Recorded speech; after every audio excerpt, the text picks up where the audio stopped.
Okay, I'm live.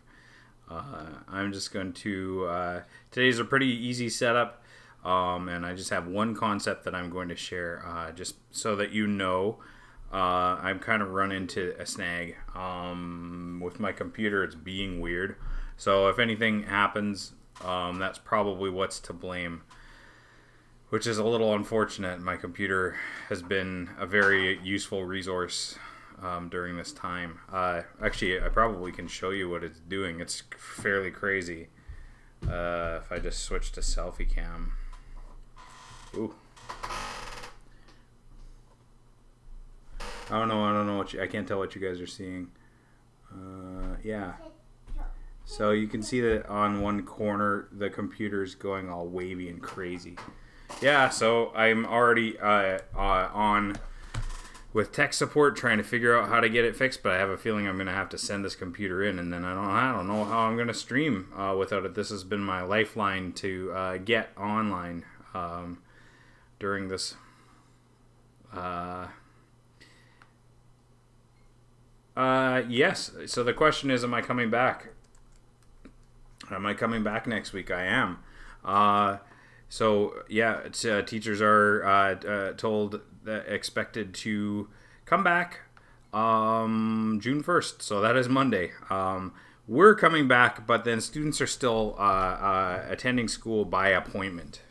So that means that we still have to sort out what that looks like. So June 1st definitely won't be a day where students visit us, but it's likely a day where I would stop in to say hello. And then we'll make a plan from there. So that's something, I guess, to look forward to. It is nice that we feel safe enough to try again. And the bad piece of that bad news piece is that it's going to be harder to do a live stream because I don't have the software installed on my computers at work that I have here at home. But I mean, having a person there in person is better in a lot of ways. So, yeah, that's just news that we're kind of dealing with. Oh, Alex is coming. That's another thing. Oh. She brought me a spoon. She's eating chili. Did you drop it? Yeah. She's spilling chili. Yeah. So, if you guys have things that you want to see in possibly the last 3 video streams, let me know, and I'll try to make them specific to your interests while we're still using this venue. But today I already came in with a plan, unless anyone has something they want to learn or see. Oh, there it is. Oh, thank you, Alex. Alex is giving me a chickpea from a chili that I made. All right, thanks. Very nice. She's generous with her food. Yeah, I made a chili and I gave her a little bit of it, and she's been working her way through the bowl, but she likes to eat one thing at a time. Yeah. So today the topic is brain science and learning, and some people who have been on in my classroom have already kind of heard a bit of this, and you maybe even heard this from the medical perspective too. But if you have any questions about brain science and learning, you can ask them. Ask on the chat.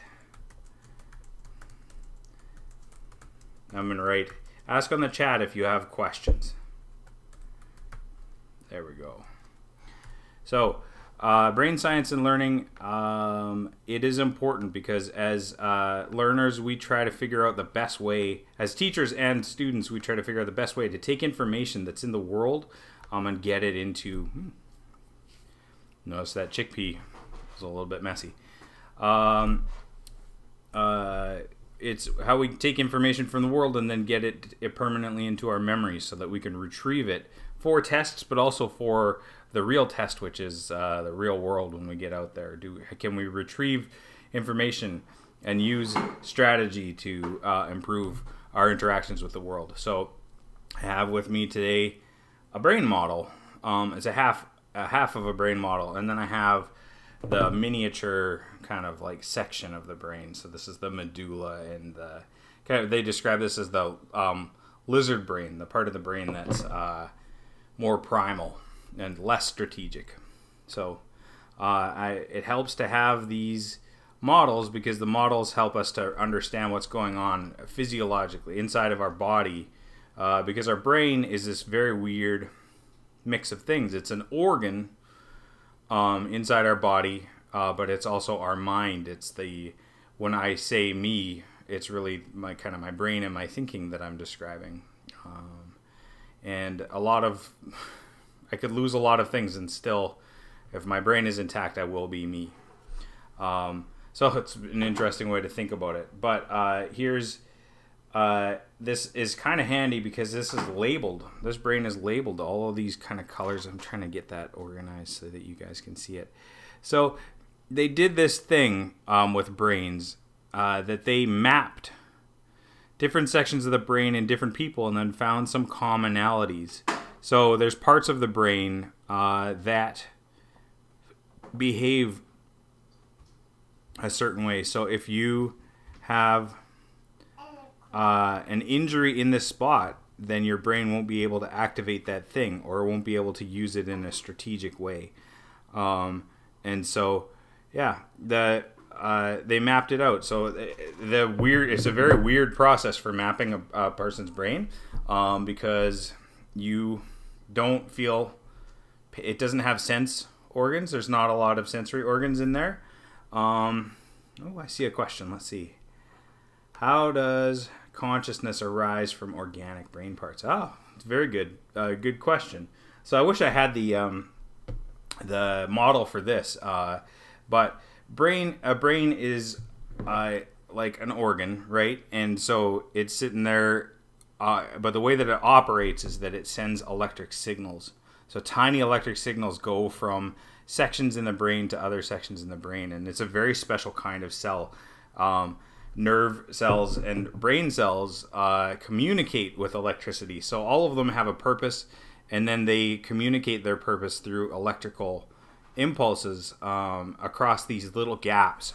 So if you can imagine one cell and another cell are sitting next to each other, and this is kind of what they look like. There's like a trunk, and then a cell, and then another cell, and then another trunk. And maybe that's connected to your eyes. So when you see blue, there's a trunk that's gathering information, and then that information gets sent to the next section, and then it's interpreted. So there's this little gap, and the gap is called a synapse. And the synapse, the electricity has to flow between one and the other. So your brain kind of sends these electric signals, and so if you see blue, that particular synapse does this thing called firing. So it sends electricity from one section to another section, and then there's an interpretive thing that happens where you're like, okay, I see blue. I see the color blue. And there's like a map that's like, our consciousness is like a map of every time we see blue, we've kind of like created an electric series of impulses to say, I've seen the color blue, I know that's blue, or that's dark blue, that's light blue. So we have kind of a neural map. So that's just one example of interpreting color. So we have a little section of our brain. See this right here? It's telling, this is like I need better lighting. Yeah, that's motor speech. So this section of the brain, those brain cells are communicating to tell us what to say. And then above that is language. And so when we learn a word, it gets stored here, and then when we want to say it, the signal, it's so weird because this is not a mirror. The signal goes to the motor speech section, and then we have information that gets converted into action, and the action is speaking. So yeah, it's kind of how it's wired. So the point of today is that in learning, we have to find a way to creatively create that map, the concept map that is inside our brain that tells us what things are what and how the world operates. And there's a way that works. Let me see if I can find Yeah, so right at the front here of this big bumpy part is called the cortex. So this is the logical, rational part. So this is the part where we think about things sequentially and try to think about how we can imagine what might happen next. And we can say, oh, I know the last time this happened, it was like this, so it might be like that again. And so we have to make a map for that stuff. And then what we have to start with, unfortunately, is a very far part away. I'm just seeing if I can find it labeled. That's not really labeled. So this bumpy part right here is our medulla. And so this is like the lizard brain, the simple part of our brain. And so this part of the brain is not able to retain information, but it can hold it. And it can hold like 7 pieces of information in our memory. And so that's why phone numbers are 7 digits long. They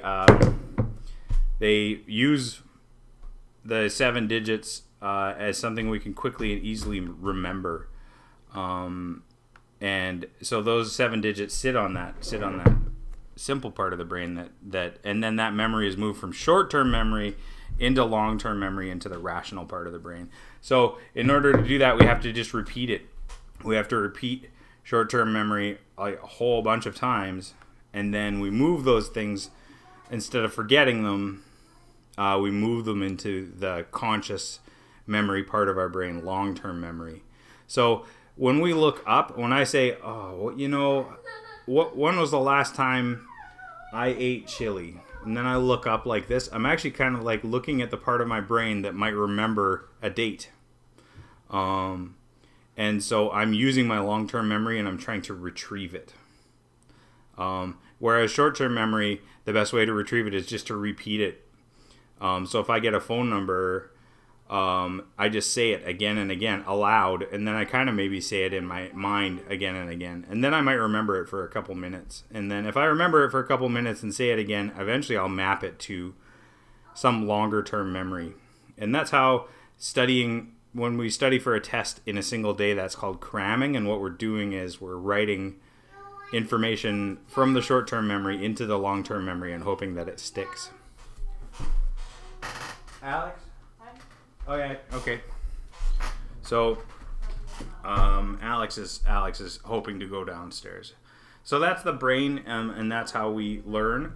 And then if you guys have been in my class, I've also talked about how the brain is kind of wired to be primal. So this part, I'll just use this one. This part here, this is like the primal brain.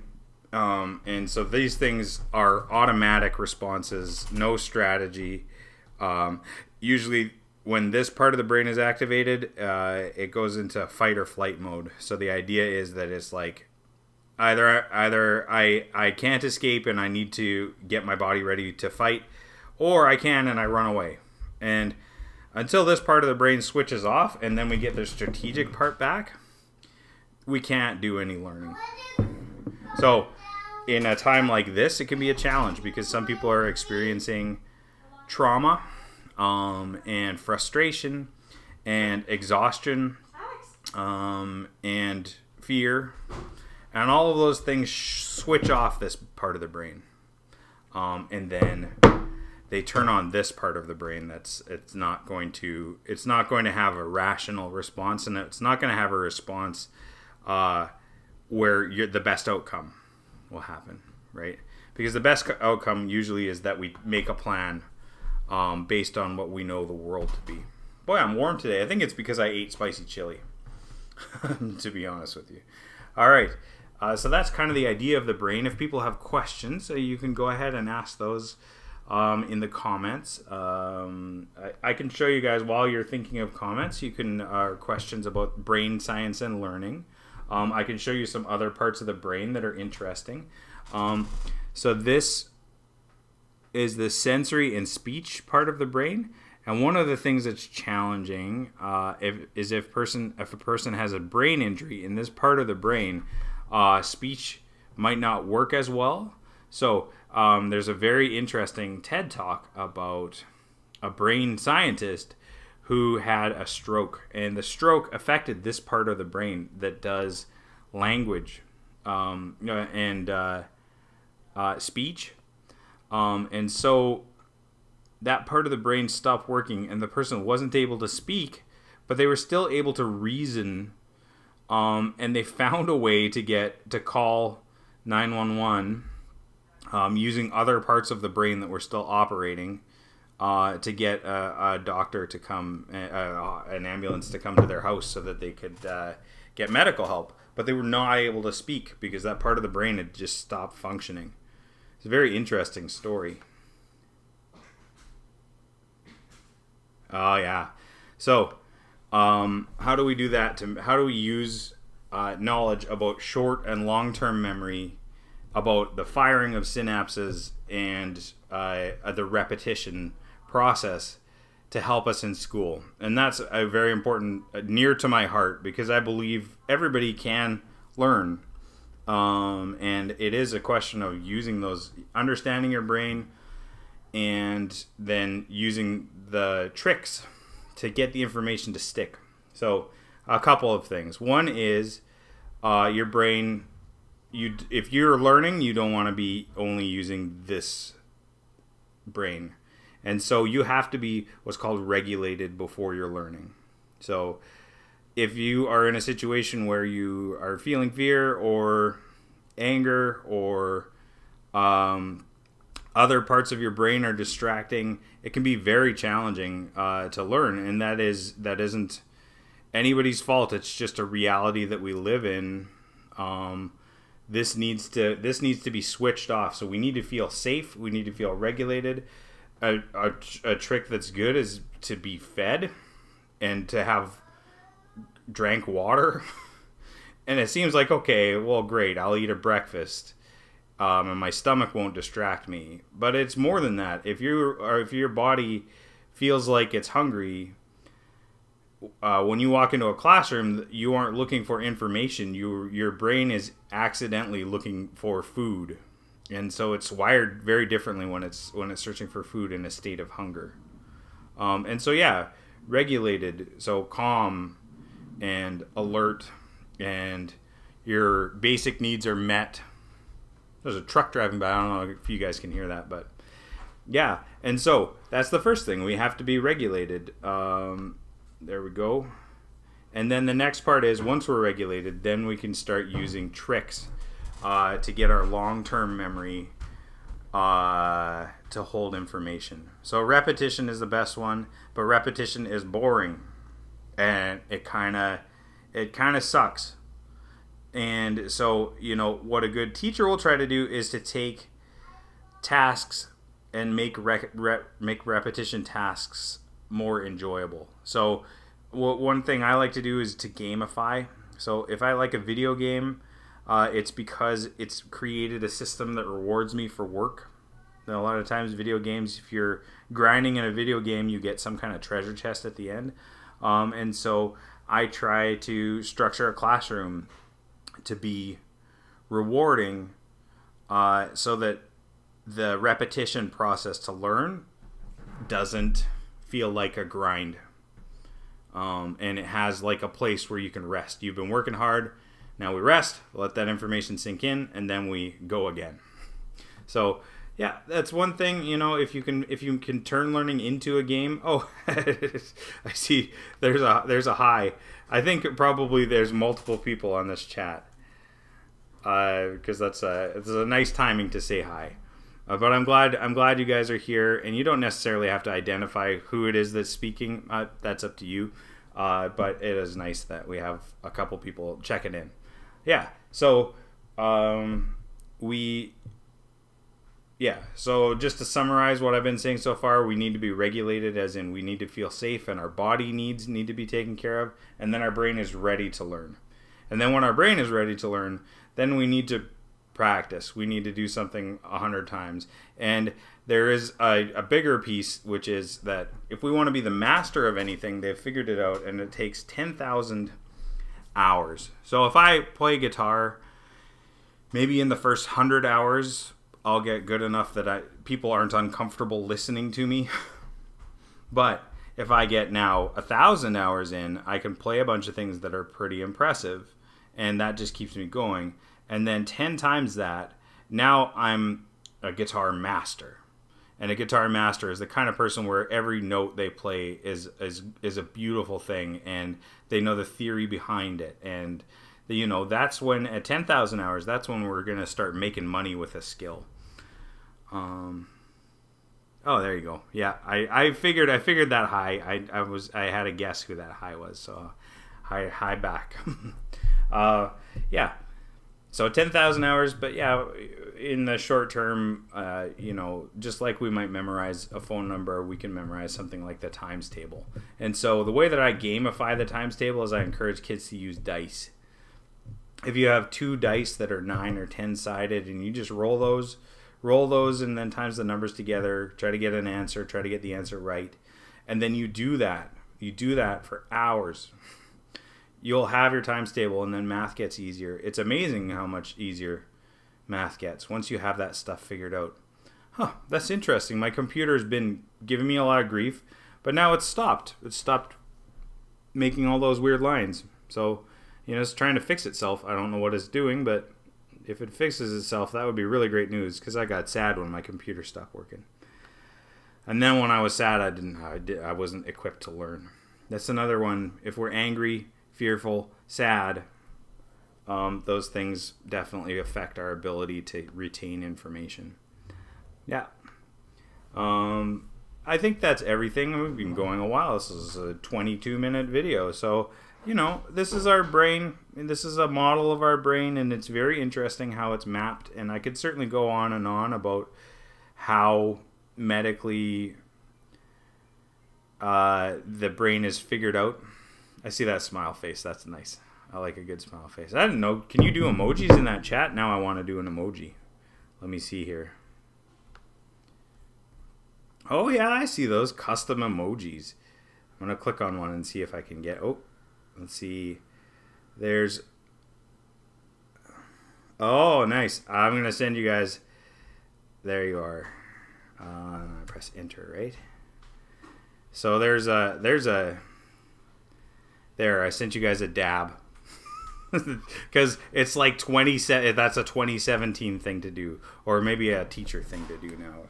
Kids don't dab like they used to, do they? All right. So, I'm glad that you can do emojis. That's strange and interesting. I might want to play around with that a little bit. Oh, actually, that's not a dab. I just saw what it's called. It's called an elbow cough. That's funny. So... I mean, that's actually worth mentioning. I often talk about this one strategy, which is about washing your hands for 20 seconds. And so that's my sign out. But one that I haven't talked about a lot that really is simple is the cough into your elbow like this.